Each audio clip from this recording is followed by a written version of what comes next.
Great. Start by asking about the transfer window. Did a bit of late business last night with the arrival of Billy Gilmour from Chelsea. What's your reaction to that? And can you tell us what he'll bring to the squad?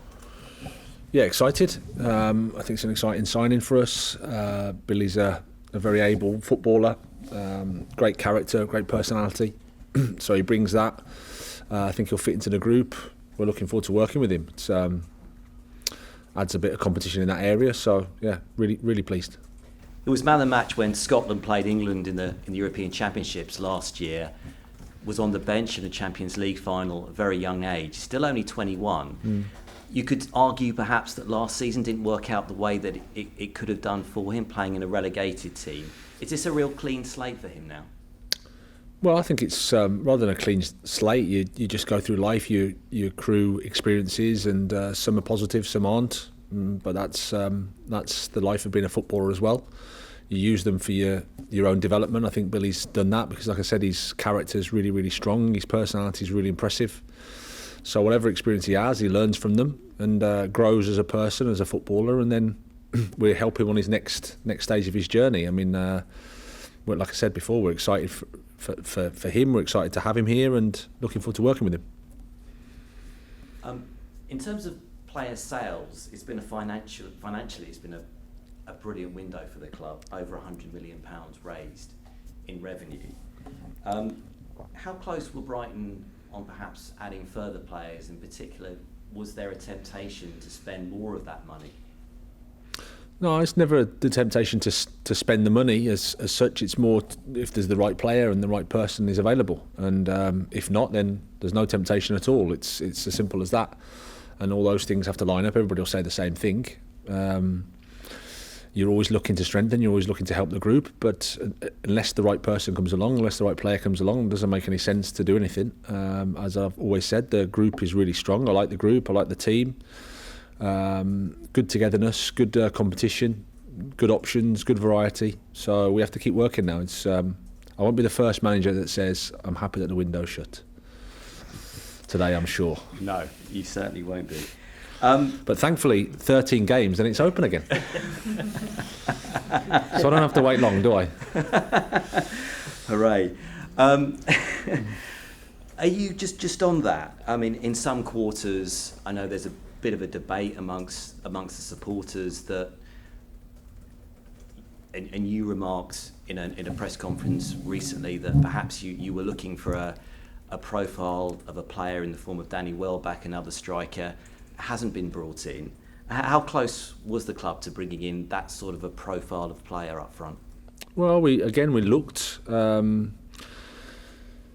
And we're aware of the options, but at the same time, everything has to align and it has to be right for the club. Sometimes it happens, sometimes it doesn't. But as I've said, we've got different options, different variety. Danny's in a really good place, really probably as well as he's played with us. So excited for him. But the window is the window. You can have ideas, but you have to do what's right for the club. And sometimes doing nothing is the right thing as well. And this season, whereas last season perhaps certainly before the end of the season, the midfielders are chipping in with goals, and that's something you must be delighted about. Yeah, exactly. I mean, it's rather than wait for that 20-goal striker to come along, it's probably better that the team does better and attacks better and creates more chances, and other people from other areas of the pitch score, because that's something we can control, that's something we can work towards. And Alexis has popped in, Pascal's popped in, we've got others that can do that as well. Solly's been really close, so Leo can score. So we've got options, and we've got players that can do that. It's just a case of keep working with the boys. And finally, from me, you're coming up against a team that's just taken 1 point from 5 games. I mean, look at Leicester's squad; they certainly are better than that on paper. What have you made of their start, Graham, to the season? Well, they've probably had a difficult start. I think that's fair to say. For results-wise, haven't been what they would like, and as you say, the quality that they have in the squad. You have to look at the players, and then Brendan's a top manager. But it can happen in this league. You know, we went last year 6 games without a win. For different reasons, things can happen, destabilise you. The window open can cause you more problems. So I can't comment on Leicester. All I know is that the Premier League can do that to you, to do it to anybody. And But then you look and you say, oh, okay, they've got the quality to come through. Of course they have. The players there, Tielemans, Vardy, Barnes, Maddison, to name a few. And then Brendan's a fantastic coach. So we're expecting a tough game. Hi Graham. Hi. I wanted to ask about only conceding 3 goals so far this season, and whether that was an area you'd identified to propel the club even further up. Well, we always talk about balance and attacking and defending well, and that's something that we focus on. It's something that we try to do better and better as we work together. So clearly, if you're not conceding, you've got a chance in games. At the same time, you want to be attacking well and creating chances. So we look at both sides and try to improve those. You haven't actually conceded any at home. The home fortress, that element, because lots of people have spoken about other clubs that are not as feared to go to anymore, like Old Trafford, for instance. But are you trying to build that here? Are you trying to build a fear factor? Yeah, I think it helps if you've got that connection with the fans, if you've got that atmosphere that makes it very hostile for the away team. That's, I think everybody in football will say, if you go to a ground where you know the crowd are with the home team, there's a real connection, there's a real passion, there's a real emotion, and everybody's on the same feeling, then it's hard for the away team. But I think that you have to work towards that, you have to create that, and we've tried our best to do that. I think we've got better and better and come out of a COVID period, which is not, obviously there's nobody there. But I think more and more the supporters are, we're playing a bit better. I think the supporters are more and more with us, and I think there's been a really good atmosphere at the Amex. On Leicester, do you think they have the same blueprint in terms of the way they play to previous seasons that you've played them, or has something changed there? No, I think that there's a lot of similarities, I would say. The concepts are still the same. You can see what they're trying to do, and I think they've been together a long time. Like I said, sometimes off the field things affect the team more so than anything tactically, but Vardy's still a threat in behind. Barnes' width is still dangerous. Maddison plays in the space really, really well. Tielemans can find passes through the lines. So they've still got a lot of the attacking concepts that they've had before, and they're a dangerous team. Do you think they'll be planning for something different from you this time?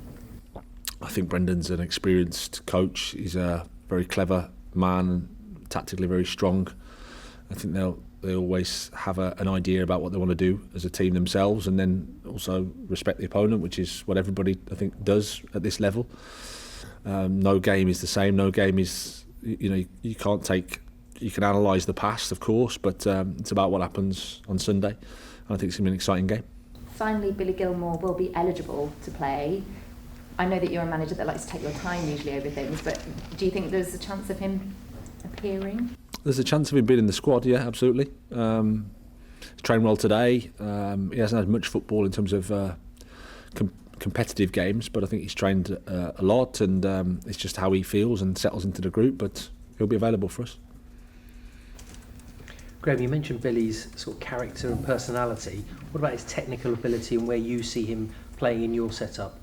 Yeah, and I think that's the impressive thing around him as a footballer. Very technically able, can take the ball, deals with the ball well, and I think it benefits from structure, benefits from the team functioning well. So that's our job. I think we've got to find the right role for him, find the role for the other guys to complement him. And I think if we do that, then he's going to have a really successful time here. He's got that ability on the ball. It reminds me subtly of Adam Lallana. Is he somebody that he can learn off as well with his experience in a similar type of player, maybe? Yeah, I think you can definitely learn from Adam. That's for sure. Just how he conducts himself, how he trains, how he approaches football in general. So I think Billy's fortunate that he's got some good older players around that he can take some stuff from. He's a young man, and he's had a lot of football experiences already, which is positive, and now he's at a place where I think we've got a good environment, a good group that he can add to himself, but also learn from as well. How is Adam? I know it was originally maybe 2 weeks, and Jeremy and Joel, did he get through Tuesday okay? Yeah, Joel's fine. Jeremy trained again today, so if I would just build him up. and Adam's progressing well. Timescale still around the same time. Probably won't be this side of the international break, I don't think, as we stand, but you never know. Okay. You talk about bringing people in, building them up or whatever, and different roles. You've done that, different roles for different players at different times. How does Dennis fit into this at the moment? Came on as a sub, little cameo performance. Are you still learning about him and where you might want him to sort of feature? Yeah, it's a different profile, I would say to Danny, different attributes. So I think we're getting to know him and us. He probably has to be a little bit patient at the moment, but that's to be understood because the team's doing well, the team's played well, and we've apart from the other night, been on a good run for quite a few games in the Premier League. So, but we understand his quality, and there'll be a time when we'll need those qualities, and that's when he has to show he's ready, and he will be. He's fighting every day, so we're happy with him. I know he was signed in January, but now he's a new arrival for you this summer. Now it's all finished. How do you assess your business with Pervis, with Julio, with Dennis arriving, Carew? How do you sort of assess that now it's all done and dusted? Well, I assess it that I like the group. I like the different qualities that we have, the different personalities we have. I mean, people make assessments now, and really the proof is in the pudding, Johnny, to be honest. I mean, people make this, how good's your window been, and as if it's like about how much money you spend or so-called names you bring in, but actually it's about whether it helps the team function better, and we won't know that until 9 months' time.